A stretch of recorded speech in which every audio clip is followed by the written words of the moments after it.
அனைவருக்கும் வணக்கம். இந்த இரவு நேரத்தில் மிகவும் ஒரு அவசரமான விஷயத்திற்காகத்தான் உங்களை சந்திக்கிறேன். இன்று நள்ளிரவோ சிறிது நேரம் கழித்தோ அதிகாலையிலோ நானும் மாலதியும் சவுக்கு மீடியாவில் பணியாற்றக்கூடிய அத்தனை பேரும் கைது செய்யப்படுவதற்கான சூழல் எழுந்துள்ளது.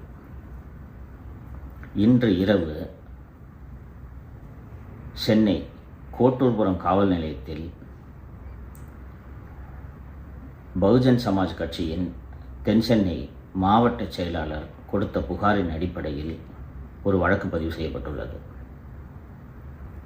அந்த வழக்கு என்னவென்றால், பகுஜன் சமாஜ் கட்சியின் தலைவராக இருக்கக்கூடிய திரு ஆனந்தன், அவரை நான் பாத்திரையாளரி தான் சொல்லுவேன், அவர் பாத்திரையாளரி தான் அவர்.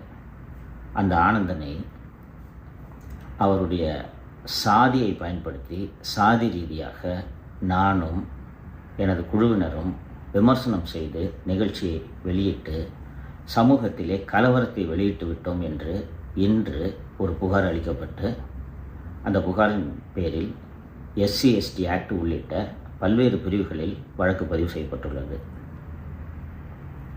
தொடர்ந்து தமிழக அரசு சவுக்கு மீடியாவை நடத்த விடாமல் முடக்க வேண்டும் என்பதற்காக பல்வேறு முயற்சிகளை எடுத்துக்கொண்டு வருகிறது. இதுவரை ஏறக்குறைய 50 வழக்குகள் என் மீதும் சவுக்கு மீடியா குழுவினர் மீதும் பதிவு செய்யப்பட்டுள்ளது. நீதிமன்றங்களின் உதவியோடு மீண்டும் மீண்டும் அந்த வழக்குகளை உடைத்து நாங்கள் வெளியே வந்து கொண்டிருக்கிறோம். வெளியே வந்து தொடர்ந்து மக்களுக்காக பேசி கொண்டிருக்கிறோம். சமீபத்தில் கடந்த டிசம்பர் 13ஆம் தேதி கைது செய்யப்பட்ட பிறகு அலுவலகம் சீல் வைக்கப்பட்டது. வங்கி கணக்குகள் முடக்கப்பட்டன. செயல்பட விடாமல் எங்களது நிதி ஆதாரங்கள் அத்தனையும் முடக்கப்பட்டன. வாகனங்கள் பறிமுதல் செய்யப்பட்டன. எங்கள் அலுவலகத்தில் இருந்த கணினிகள், கேமராக்கள் உள்ளிட்டவை பறிமுதல் செய்யப்பட்டன. இவ்வளவு சிரமங்களுக்கு இடையிலும் தொடர்ந்து நிகழ்ச்சியை நடத்த வேண்டும் என்பதற்காக நாங்கள் வீட்டிலேயே இத்தனை நாட்களாக நிகழ்ச்சிகளை நடத்தி வந்ததையும், திராவிட மாடல் அரசின் முகத்திரையை கிழிக்கும் வகையில் பல்வேறு உண்மைகளை எடுத்துரைத்ததையும் நீங்கள் பார்த்து கொண்டிருப்பீர்கள். நாளை முதல் திங்கட்கிழமை வரை தொடர்ந்து 4 நாட்கள் நீதிமன்றம் விடுமுறை என்பது அத்தனை பேருக்கும் தெரியும்.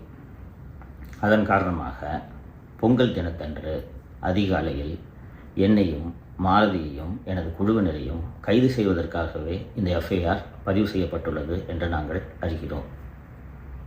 இந்த கிரைம் நம்பர் 10/2026 கோட்டூர்புரம் காவல் நிலைய இந்த FIRன் கீழே கைது செய்து, அது எல்லாமே ஏன்னா SC/ST ஆக்டெல்லாம் போட்டிருக்கிறதுனால ஜாமீனில் வெளிவர முடியாத பிரிவுகள்.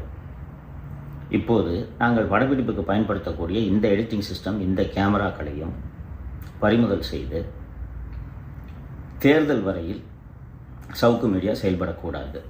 ஏற்கனவே நேயர்களுக்கு தெரியும், நீதிமன்றம் உடல்நிலையை கருத்தில் கொண்டு வழங்கியிருந்த அந்த ஜாமீனை ரத்து செய்வதற்காக உயர்நீதிமன்றத்தில் சென்னை மாநகர காவல்துறை வழக்கு பதிவு செய்து அந்த மனு வரும் 19ஆம் தேதி விசாரணைக்கு வர இருக்கிறது. இத்தகைய சூழலில் அந்த 4 நாட்கள் கூட நிகழ்ச்சி நடைபெறக்கூடாது. அதற்குள் சவுக்கு மீடியாவில் பணிபுரியக்கூடிய அத்தனை பேரையும் கைது செய்ய வேண்டும் என்பதற்காகத்தான் இந்த FIR பதிவு செய்யப்பட்டுள்ளது. அந்த FIR நீங்கள் பார்த்தீர்கள் என்றால் சவுக்கு சங்கர், மாலதி, நிதிஷ்குமார் மற்றும் சவுக்கு மீடியா குழுவினர் என்று FIR அதில் போடப்பட்டுள்ளது. அப்படி என்றால் கேமராமேன், எடிட்டர்லேருந்து அத்தனை பேரையும் கைது செய்ய வேண்டும் என்பதுதான் இந்த FIR பதிவு செய்யப்பட்டதோட நோக்கம். நாங்கள் இது போன்ற பல்வேறு அடக்குமுறைகளையும் ஒடுக்குமுறைகளையும் வழக்குகளையும் தொடர்ந்து கடந்த 2 ஆண்டுகளாக சந்தித்து கொண்டிருக்கிறோம் என்பது உங்களுக்கு தெரியும். சிறை செல்வதற்கு முன்பு என்ன நடந்தது என்பதை மக்கள் தெரிந்து கொள்ள வேண்டும் என்பதற்காகத்தான் நள்ளிரவு நேரத்தில் இந்த வீடியோவை பதிவு செய்கிறேன். நாட்டு மக்கள் பார்த்து கொண்டு தான் இருக்கிறார்கள். இன்னும் 45 நாட்கள். இந்த 45 நாட்களுக்குள் எவ்வளவு கொடுமைகளை அரங்கேற்ற முடியுமோ அவ்வளவு கொடுமைகளை அரங்கேற்ற வேண்டும் என்று திராவிட மாடல் முதல்வரும் அவரது காவல்துறை அதிகாரிகளும் முனைந்து கொண்டிருக்கிறார்கள். மக்கள் நீங்கள் பார்த்து கொண்டிருக்கிறீர்கள். இதற்கான உரிய பாடத்தை இந்த அரசுக்கு, திராவிட மாடல் அரசுக்கு, திமுக என்ற கட்சிக்கு, இந்த அதிகாரிகளுக்கு தேர்தலில் நீங்கள் புகட்டுவீர்கள் என்ற நம்பிக்கை எங்களுக்கு உள்ளது. நீதிமன்றங்களின் மீது முழுமையான நம்பிக்கையை நாங்கள் வைத்திருக்கிறோம். நீதிமன்றங்களின் காரணமாகத்தான் எங்களால் தொடர்ந்து செயல்பட முடிகிறது. நன்றி.